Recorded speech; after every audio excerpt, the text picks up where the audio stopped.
Hello everyone. आज का हमारा टॉपिक है mirror formula for convex mirror. पहले हमने डिस्कस किया था mirror formula for concave mirror. उसके अंदर हमने टू टाइप्स डिस्कस किए थे। एक के अंदर डिस्कस किया था रियल इमेज के लिए हम मिरर फार्मूला कैसे निकालेंगे। सेकंड टाइम हमने डिस्कस किया था कि वर्चुअल इमेज के लिए हम मिरर फार्मूला कैसे निकालेंगे। आज का जो हमारा टॉपिक है वो है mirror formula for convex mirror. तो कन्वेक्स मिरर के अंदर हम मिरर फार्मूला कैसे निकालेंगे। यहाँ जो ऑब्जेक्ट पड़ा होगा वो मिरर से कितनी दूरी पे होगा। कनकेव के लिए तो हमने डिस्कस किया था कि एक बार ऑब्जेक्ट जो है वो फोकस और पोल के बीच में होगा, एक बार बियॉन्ड क्या होगा, सेंटर होगा। तो दोनों केस के अंदर हमने डिस्कस कर लिया था। तो आज का हमारा टॉपिक जो कन्वेक्स मिरर है, इसके अंदर जो ऑब्जेक्ट होगा वो कहीं पर भी हो सकता है। क्यों, वो भी डिस्कस करेंगे। The image formed in convex mirror is always virtual and erect what ever be the position of object. Object की पोजीशन कुछ भी हो, जो हमारा इमेज है वो इमेज हमारी वर्चुअल बनेगी, इरेक्ट बनेगी, बिल्कुल सीधी बनेगी। क्लियर है जी। अच्छा, इसके बाद अब हम इसका डायग्राम बनाते हैं। तो सबसे पहले ये हमारे पास एक कन्वेक्स मिरर है। कन्वेक्स मिरर के अंदर पॉलिश टूवर्ड द सेंटर होती है और reflecting surface away from the centre होता है। ये हमारी प्रिंसिपल एक्सिस आ गई। प्रिंसिपल एक्सिस के बाद यहाँ कहीं हमारा फोकस होगा F, यहाँ कहीं हमारा सेंटर होगा C। उसके बाद ऑब्जेक्ट कहीं भी पड़ा हो, मान लिया हमने कि ऑब्जेक्ट यहाँ पड़ा है, ठीक है, ऑब्जेक्ट यहाँ पड़ा है, तो इस पॉइंट को नाम हमने दे दिया पोल। जहाँ प्रिंसिपल एक्सिस हमारे जो मिरर है उसको कट करती है, उस पॉइंट का नाम पोल होता है। ऑब्जेक्ट का नाम हमने रख दिया AB। ये हमारा ऑब्जेक्ट हो गया। ऑब्जेक्ट के बाद जो रे हमारी पैरेलल आती है प्रिंसिपल एक्सिस की, वो रिफ्लेक्ट हो जाती है कहाँ से, इस तरीके से। अगर वो रिफ्लेक्ट होगी तो अब हम क्या कहेंगे, यहाँ से रिफ्लेक्ट हो जाएगी। और अब देखो इसके बाद सेकंड चीज़ क्या, कि जो रे सेंटर से आती है, जो रे सेंटर की तरफ आती है वो बिल्कुल सीधी निकल जाती है। यही चीज़ हमने डिस्कस की थी। उसके बाद जो रे पोल पे आएगी वो जितने एंगल पे आएगी उतने एंगल से वापस रिफ्लेक्ट, हमने बोल दिया एंगल आई था, उतने एंगल से वापस क्या हो जाएगी, रिफ्लेक्ट हो जाएगी। इसको हमने नाम दे दिया एंगल R। अगर अब देखो, अब ये एक्चुअल में तो कहीं भी कोई भी रे कट नहीं कर रही। अब एक्चुअल में कट नहीं कर रही तो ये क्या कर रही है, देखो बियॉन्ड द मिरर, ये आपस में एक दूसरे के साथ कट होती हुई हमें क्या हो रही है, दिखाई दे रही है। देखो ऐसे। तो अगर यहाँ कट करिए तो हम कहेंगे कि ये जो बनी, ये हमारी क्या बनी, ये हमारी इमेज बन गई A' B'। क्लियर है जी। तो ये हमारी वर्चुअल इमेज बनी ना, वर्चुअल इमेज बनी और बनी, उसका नाम हम लिख दिया A' B'। क्लियर है जी। और ये इरेक्ट बनी है, बिल्कुल सीधी बनी है। इसके बाद देखो ये पॉइंट A था, इस पॉइंट का नाम हमने रख दिया, ये पॉइंट D है, ये हमारा पोल था P। इसके बाद ये हमारा फोकस था F। अब देखो पोल से लेके जो फोकस तक का डिस्टेंस होता है उसको हम क्या लिखते हैं, स्मॉल f लिखते हैं, फोकल लेंथ। सेंटर से लेके पोल तक का जो डिस्टेंस होता है उसको हम लिखते हैं R, रेडियस ऑफ कर्वेचर।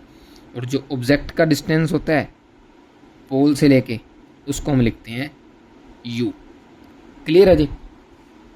इसके बाद जैसे कि हमने पिछले वाले टॉपिक के अंदर किया था कि हम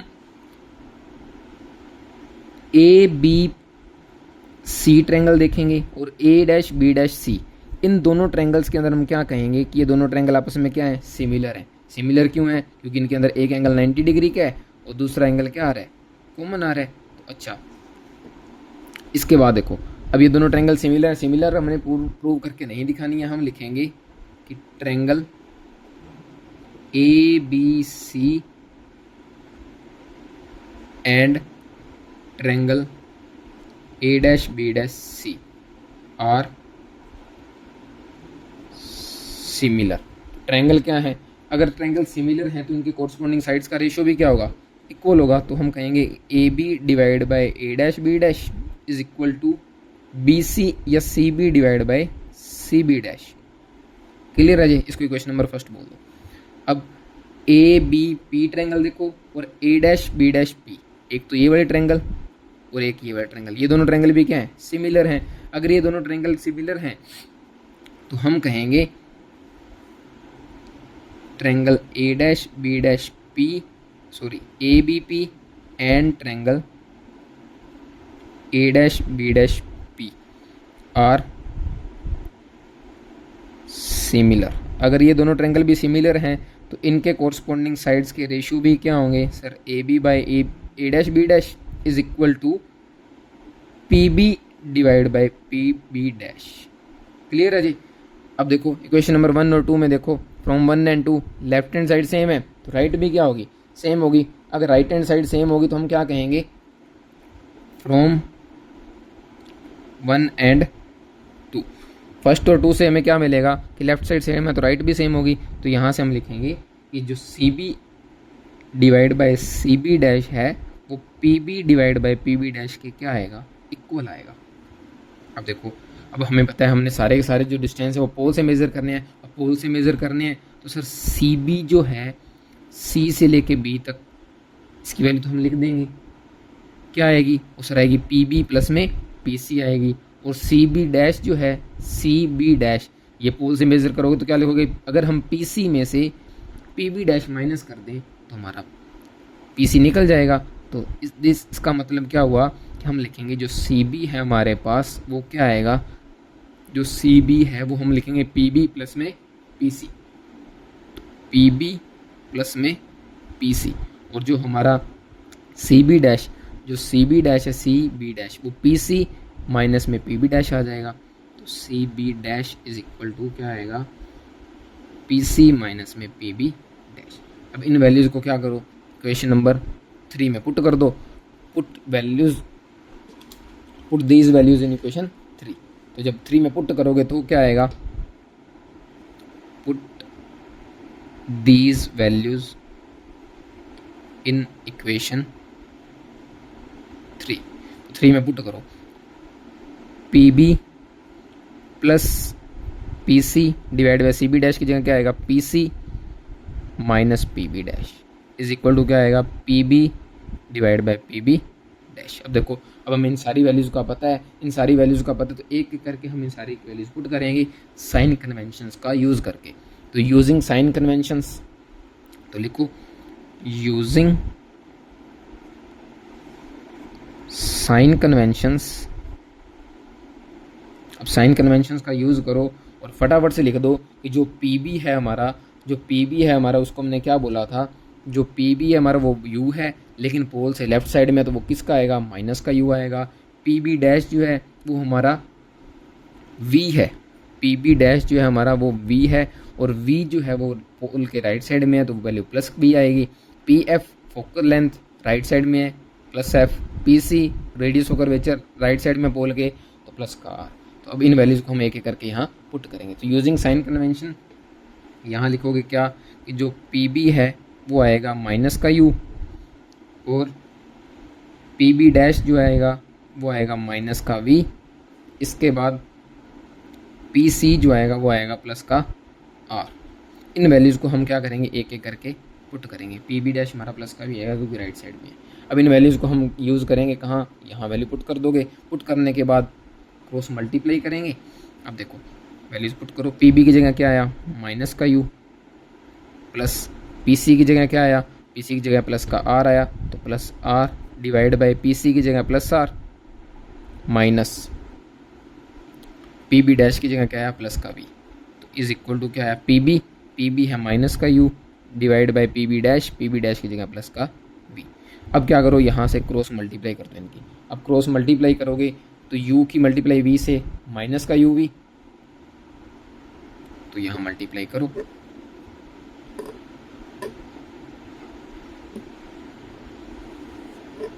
देखो माइनस u की v से मल्टीप्लाई करोगे तो क्या आएगा, माइनस का u v प्लस का वी आर, माइनस के u की r से माइनस का u r, फिर r की v से माइनस का वी आर।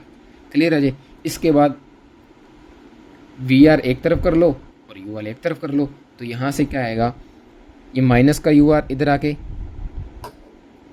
प्लस का यू आर हो जाएगा, तो माइनस का यू आर इधर आके प्लस का यू आर, तो ये क्या होगा V R minus U V plus V R is equal to minus U R, यहाँ minus minus plus U V आना था, ये वैल्यू गलत लिख दी, माइनस का यू वी आना था, माइनस और माइनस प्लस का यू वी। ठीक है, अब यू वी वाले एक तरफ कर लो, दूसरे एक तरफ कर लो, ये माइनस ये वी आर पड़ा ही था, वी आर ये माइनस का यू आर इधर आ गए प्लस का U R is equal to minus U V इधर जाके माइनस यू वी इधर जाके प्लस का होगा, एक प्लस का पड़ा ही था तो कितने यू वी 2 यू वी। अब लिखोगे कि divide above equation by U V R, तो divide above equation by U V R से डिवाइड करोगे तो यहाँ यू वी आर से डिवाइड करोगे तो क्या आएगा V R divide by U V R plus U R divide by U V R is equal to 2 U V divide by U V R. अब वी आर से V R cancel हो जाएगा तो यहाँ 1 by U plus U R से U R cancel हो जाएगा तो 1 by V is equal to U V से यू वी तो 2 बाई आर। और हमने पढ़ा था रेडियस ऑफ कर्वेचर और फोकल लेंथ के अंदर जो रिलेशन होता है वो होता है are is equal to 2f। तो यहाँ से क्या आएगा are is equal to 2f, यहाँ वैल्यू पुट कर दो तो 1 by U plus 1 by V is equal to 2 divide by 2f, 2 से 2 कैंसिल हो जाएगा तो 1 by F is equal to 1 by U plus 1 by V आ जाएगा। तो ये हमारा क्या आ गया मिरर फॉर्मूला आ गया किसके लिए, कन्वेक्स मिरर के लिए। ठीक है राजी, तो आज के लिए इतना ही, मिलते हैं कल नेक्स्ट टॉपिक के साथ, तब तक के लिए बाय बाय।